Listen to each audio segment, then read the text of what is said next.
It's time to get your morning started with the news you need to know. News update. This is what's trending with DJ and PK. Hashtag Utah Jazz. Right-hand drive, coming backdoor cut, Cody Williams. Oh, reverse side dunk by Cody Williams. Stretch that go-go gadget arm, Cody, and throw it down. Collier's working the top. His wristband with number 8 on it, up above his left elbow with the dribble. Gives to Lowry, isolated, 4 on the clock. Guarded by Sanders, they double, rotate, Bailey, corner, pow! Leonard, a right-handed rebound, flat-footed. Here comes the board man. Dribbling with the right hand. Bailey in his shadow. Kawhi crossing straight away. 3, string music. Kawhi Leonard puts the Clippers up 18. Miller attacks the lane for the Clippers. Jumps in the air. Right corner. Lopez. Wide open 3. Got it. Clippers with their largest lead of 21 for the first time tonight. The Utah Jazz predictably lose to the Clippers 115-103. Kawhi Leonard, 21 points. Clippers won 16 of the last 19 games. The Jazz wanted a loss, and they got one. They sat Nurkic. They sat Keontae George. And not only did I think the loss was predictable, PK, I thought the way they lost. It was competitive for 2 quarters, and in the third quarter, the Clippers took complete control of the game, and the fourth quarter was mostly garbage time. Don't forget they sat Sevi Malahulak. Him too. Okay. Yeah. The Clippers are really a veteran team. You just look at all those guys. I mean, this guy's been in the league for a long time. This guy's been in the league for a long time. Yeah. They're top guys. And they are the only team in the league that has 2 guys named after Kobe Bryant. Kobe Brown and Kobe Sanders, 2 players whom I've never heard of. And yet, they're a couple of Kobes. And then they got a couple of second-round picks that made the roster because somebody's got to make the roster. This is an extremely veteran team here, and they just overmatched the Jazz with the guys that they have available, and that was the point. So we get what we get. The Clippers are trying to make their way back towards the playoffs and maybe the top 6 and avoid the play-in, and maybe they can pull that off. There's still a long way to go, but they are flying right now after a terrible start. I don't understand it. But why avoid the play-in? In football, you got to play. If you sit out, you don't. And you're going to lose when you get back because the other teams may. Why is the play-in so dangerous? Why would you avoid that? When you want to keep playing, keep the mojo going, if you're going in the regular season hot? No. Why not? Well, you're an inferior team if it happens. That's not necessarily true. The 7 and 8 seeds occasionally, but rarely do much in the playoffs. So you ought to be top 6 just because that's where most of the success comes from. And the thing that college football, so what happened in the past that has something to do with today? I don't know by that. The top 25. I mean, the top 25. It's the 24 and 25 day layoff. That is a long time to be off in college football. Right, That's what people complain about. Basketball is such a skilled sport. It's like hitting a baseball. You don't want that much time off. I'm not comparing it to football. I'm just comparing it to time off. In basketball, why would you want time off? You hear these players of wanting to play every other day. Well, why do you avoid something? The main thing is that you're one of the lesser teams if you're down between 7th and 10th. I think that makes you one of the lesser teams. We're a better team. We shouldn't be in that. Yeah, but you're not going to be able to compete to win the title anyway. I mean, if you're down there at 3 and 4, you're not going to win the title. So from that perspective, what's the difference? I think there's a lot of truth to that. It does seem like most years, give me 10% of the league. I'll take 3 of the 30 teams. If I pick first and I pick my 3, I'll pick the champ, and you can have 27, and you probably won't have the champ. There's probably a couple outliers, but there aren't many. Once you bring in the word in pro sports, avoid, your antenna is way up. Yeah. You'll allow it in college in March Madness? You'll allow avoid? Well, everything's a one and done deal, so it's completely and totally different. And also there's teams with resources and goals and expectations. Yeah, for one team going to Sweet 16 at UC Santa Barbara in Northern Arizona. Hang a banner. Yeah, hang a banner. Sweet 16. You're the national champ. You might as well be recognized forever. Right. Yeah. You'd have the 5-year reunion, a 10-year reunion, and so forth. Yeah.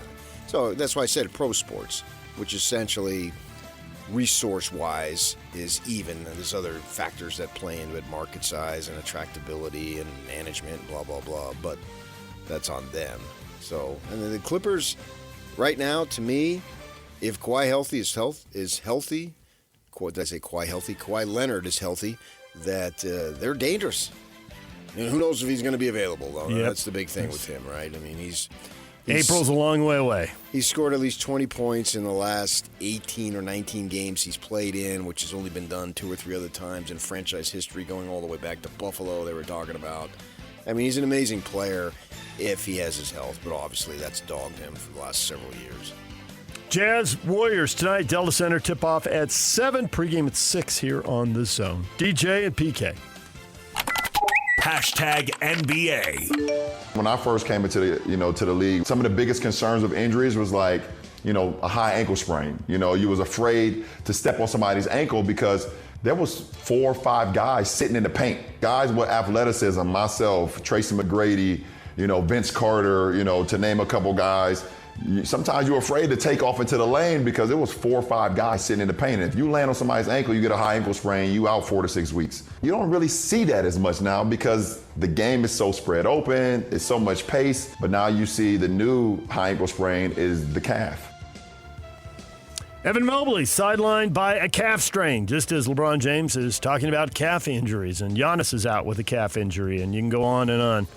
Yeah, we're trying to spin it as this is why we have so many injuries. This is why we take off so many games.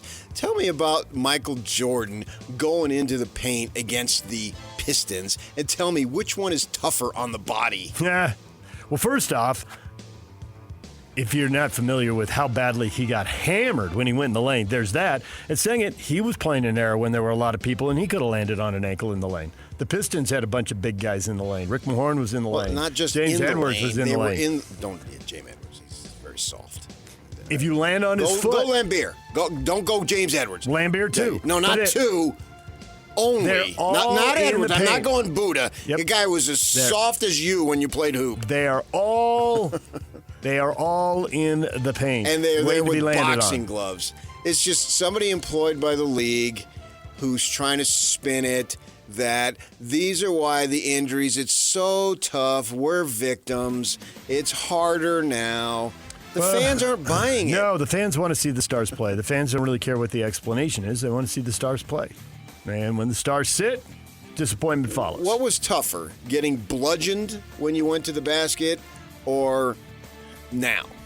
Even the stuff that happened in the Lakers-Celtics 40 years ago and all that, which was pretty brutal, what happened with the Pistons and the Knicks, I think that was the most physical, least basketball, WWE time in the NBA. Something's going on now. I don't know what the deal is. I mean, it's a combination of guys are hurt because we are seeing Achilles torn, and they do seem to follow calf strains, so there's something real there. But there's also a sense of the regular season doesn't matter, just get me to the playoffs. And that's the part that people don't like. And that turns fans off.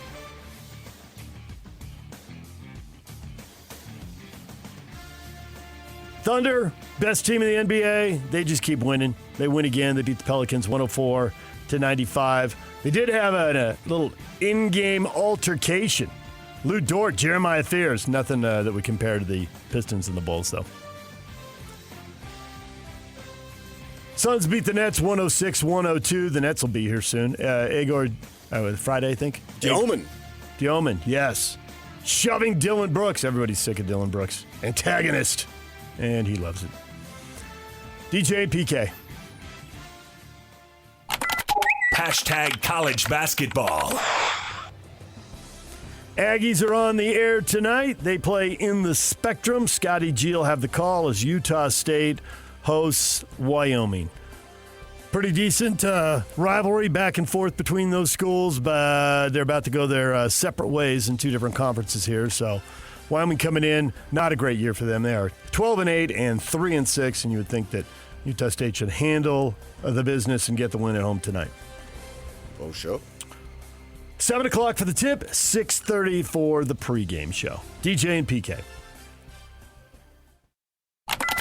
Hashtag NFL. Do you want Aaron Rodgers back as your quarterback next year? I mean, definitely. I mean, I don't see why you wouldn't. But, I think just like anything, knowing Aaron long enough, I think when players are up at that stage of their career, they need to step away and decompress it. I think that's very important. Mike McCarthy, the new coach of the Steelers, wants Aaron Rodgers back. What does Aaron Rodgers want to do? He's taking time away to figure it out. Let the emotions of the season go away. So I've been out for waiting, 3 weeks now. Waiting on him. Yeah, I know. Longer than on me. Get on with it. Yeah, probably another 2 or 3 weeks. Why? Because it's available. They'll make a decision until you have to, and they'll probably wait for him. That's your philosophy? Don't make a decision? I look at decisions, and I want to be all in immediately, so I know that I've made the right decision, and I have all the gusto. Don't wait until I have to make a decision? That's a ridiculous philosophy. Denver Broncos coach Sean Payton said that star quarterback Bo Nix has a pre-existing ankle condition that made his ankle fracture inevitable. Nix was lost for the season in the win over the Bills in the divisional round. See if they can get him back for next year. Well, that's poor coaching then. If you knew he was going to break his ankle, you should have been playing Stidham. See, there you go. No, he didn't get a fair chance there. I mean, the weather was just ridiculous. And I mean, that really sucks to go through the whole season and have the weather be and you get down to both teams. Yeah, and you get down to the fourth quarter and the game's on the line, and it's just the fourth quarter was just all about survival. Yeah. That was not fun. Yeah. That's not what I want to see. And as bad as the snow was, the wind looked even worse. They couldn't even kick an extra point, let alone a field goal. Yep. All the punts were getting blown out of bounds. I know. That was weird. That's a shame. Payton fired Joe Lombardi, Bronco offensive coordinator, in the aftermath of the loss to the Patriots. Said the team's offense didn't do enough during a Super Bowl trip. Wide receiver coach Kerry Colbert and cornerbacks coach Addison Lynch also let go in the shuffle of the Broncos coaching staff. Man, that team's gotten better every year. They're in the AFC title game. Not good enough. Next. I mean, it's a cold, harsh world out there when you're letting Kerry Colbert go. Former USC Trojan, right? I remember him. Back in the day. The Bills promoted offensive coordinator Joe Brady to head coach. He gets a 5-year contract. He's been with the Bills since 2022. Took over as offensive coordinator in 2023. Since they were unhappy with the results and firing the coach, I thought they'd make a clean break with that administration in that era. Get some new ideas in the building. But no. It all falls on the head coach, and they promote the OC. The Bills. How are they going to get to the Super Bowl? How are they going to win the Super Bowl? That is their quest. Can Kansas City get back and get in their way? The Broncos and Patriots don't appear to be going anywhere. They got young quarterbacks and good teams. Seems like there have been opportunities for the Bills here that have been squandered. It'll be interesting to see if there's another one or if this is all passing them by and the window's closed. Bill Belichick, 8-time Super Bowl winning coach, not a first ballot Hall of Famer. He fell short of the 40 votes he needed, 40 out of 50, 80% for induction into the Pro Football Hall of Fame. Sources close to the coach describe him as puzzled and disappointed. I did read one thing there, that the format for that is you get to vote for 3 people. And so if people are going to value players over coaches, you may think he's in, but you're only voting for 3. So you pass him over for other names that seem more worthy to you, and players and coaches as apples and oranges. Or this is just a repudiation of Spygate, and you broke the line. Forget about it. You're not being a first ballot Hall of Famer. I'm not voting for you. A repudiation? A repudiation. Wow. Yeah, I don't know what the heck that means. Yeah, thesaurus.com. DJ and PK. Hashtag college football. Answer to all your questions is money, PK. That's Why? Problems, not questions. Duke and Miami coming to a deal, and Darian Mensah gets to leave Duke and go sign with Miami. Like what I want to eat today. Money. It's not money. I don't want to eat money, and it's not a money issue. I'm fortunate enough that whatever I want to have, you can go get lunch. Yeah. Right. So it's the answer to all your problems. Now, if I didn't have enough money, that would be a problem. Right. So the answer to your problems, not your questions. You had questions about why why look Darian fat Mensah in this left. hoodie? That has nothing to do with money. Money. No. It's not questions, money. Problems. Former Duke wide receiver Cooper Bartake also Miami bound. Cooper Bataki's leaving? Or Barcade. I mispronounced that. Oh, I may have still Barcati? I don't know. Coop. Coop, right, exactly. DJ and PK. Hashtag NHL. Look out. It's a shorthanded breakaway. Schmaltz in the clear. Dangles and scores. Nick Schmaltz with a shorthanded beauty. And it's 1-0. Mammoth on top after Schmaltz takes it himself all the way down. Mammoth steal a puck at the blue line. They skate ahead. Barrett Hayton at the empty net scores. Barrett Hayton scores the empty netter for the Mammoth with just under a minute left in the third period after Utah broke up a play at its own blue line. Utah Mammoth get 4 goals from 4 different players, and they beat the Panthers in Florida 4-3. It is a good road trip. They are now 4 points in the 3 games. Maybe it'll be a great road trip. We'll see what they do with Carolina tomorrow. But PK, they are not cooling off just because they left home, and we talked about the need for them to keep piling up points in advance of the Olympics. They don't have Cooley. Last night they didn't have Gunther either, some type of lower body injury that they never comment on those. They just go upper, lower body. So whatever it was, Gunther's out, Cooley's out, and they get 4 different guys scoring goals. And Schmaltz has been, I think, 15 points, 14 games. He's been on fire. But the other guys who scored, none of them even have 10 goals on the season. It's just a goal here, a goal there, and They're a goal make it everywhere, work. Yeah, right.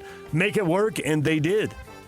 Yeah, I like that they didn't give up a goal when they were down in the penalty situation for the power for the other team. They killed them all. That's important. So yeah, it was a great night. Power play goals are the only thing to beating them lately. The other night in Tampa, 2 power play goals beat them. But other than that, it's been one win after another. Now sitting on 60 points, and Utah wraps up that trip. Carolina tomorrow, 5 o'clock for the puck drop. That is what is trending, and is brought to you by Shamrock Plumbing. There's no job too big or too small. Get the personal touch with Shamrock Plumbing. Coming up, Sam Farnsworth at 9 o'clock, Tim Lacombe at 9:30. Sam's headed off to the Olympics. What's it like to cover an Olympics? Sam will tell you he's become a veteran of this now, so we'll talk with him at 9 o'clock. The best and worst things about heading to Italy for a month. Tim Lacombe, Jazz analyst for SCG Media, here to talk about that, and also former BYU basketball coach. We'll talk to him about the loss to Arizona and the looming game with nationally ranked Kansas on the road. Tim's coming in at 9:30. To win tickets Wednesday, we've got tickets to watch the Pro Bowl Riders, and it's the Unleash the Beast Tour at the Delta Center February 6th.